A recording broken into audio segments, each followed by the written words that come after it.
Assalamualaikum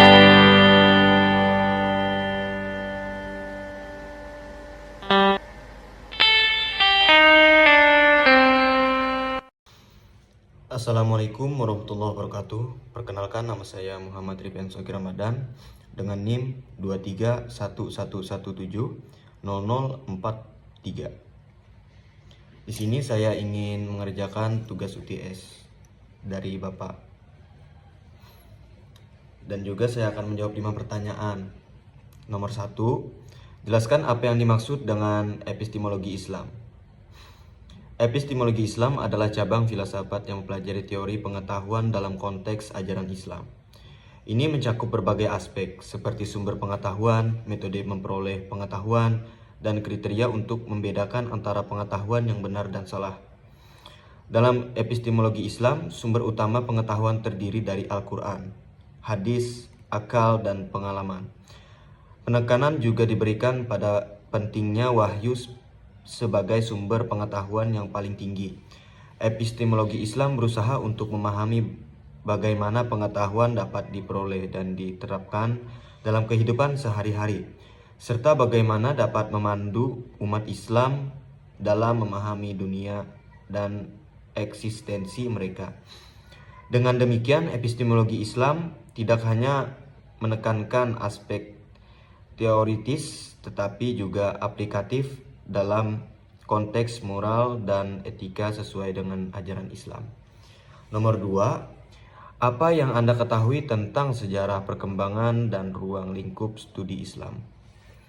Studi Islam mencakup kajian tentang ajaran, praktik, sejarah, dan peradaban yang berhubungan dengan Islam. Sejarahnya bermulai sejak awal perkembangan agama Islam di abad ke-7, kemudian meluas ke berbagai wilayah. Studi ini mencakup berbagai disiplin seperti teologi, hukum fikih, filsafat tasawuf, sejarah Islam, serta ilmu-ilmu Al-Quran dan hadis. Perkembangan studi Islam terus berlanjut dengan munculnya berbagai pendekatan baru, termasuk interdisipliner yang memperluas ruang lingkup ke aspek sosial, politik, budaya, dan ekonomi dalam masyarakat Muslim di seluruh dunia. Studi Islam terus berkembang dengan pendekatan akademis yang beragam, baik di dunia Muslim maupun di Barat, sehingga menghasilkan pemahaman yang lebih mendalam dan menyeluruh tentang Islam dan umatnya. Nomor 3, pendekatan apa saja yang dapat digunakan dalam studi Islam dan jelaskan. Pendekatan sosiologis adalah ilmu yang mempelajari hidup bersama dalam masyarakat dan menyelidiki ikatan-ikatan antara manusia yang menguasai hidupnya.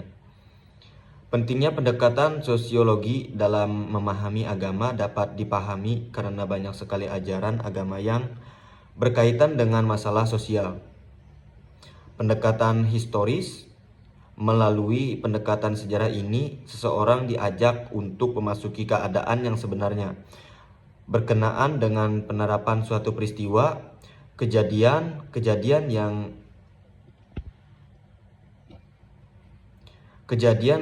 yang mengiringi turunnya Al-Quran.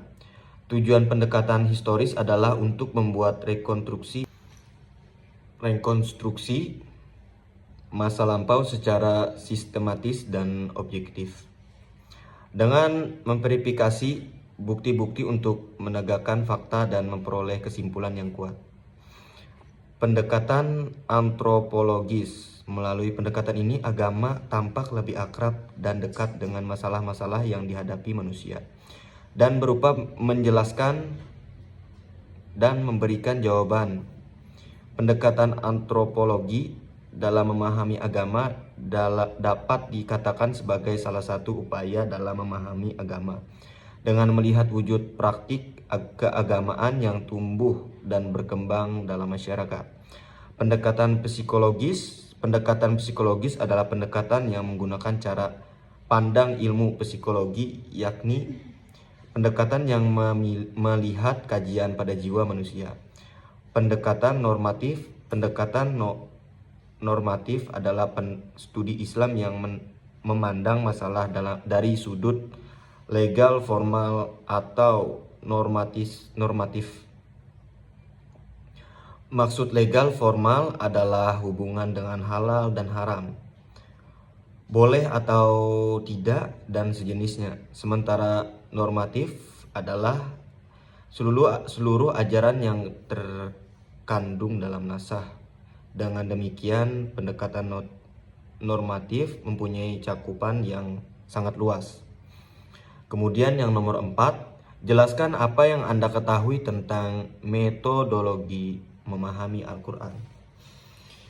Metodologi memahami Al-Quran adalah pendekatan sistematis yang digunakan untuk mengkaji dan menafsirkan pesan-pesan yang terkandung dalam Al-Quran.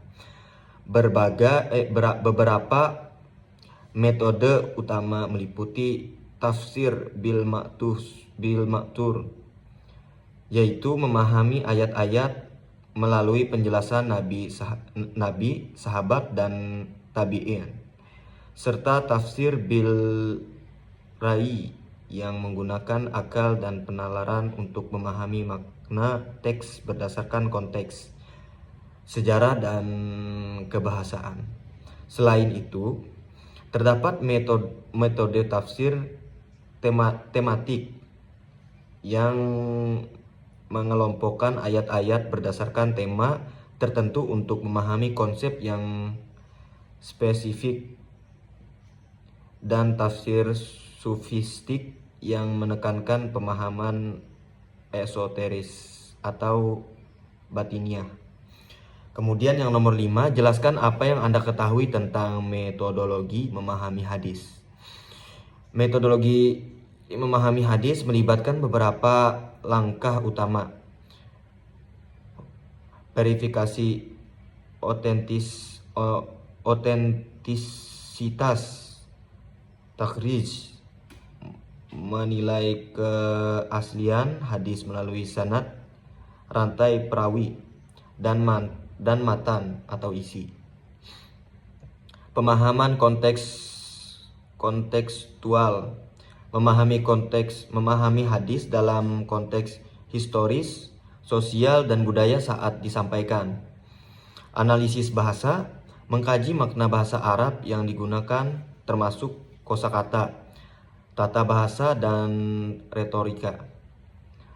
Penafsiran oleh ulama mengacu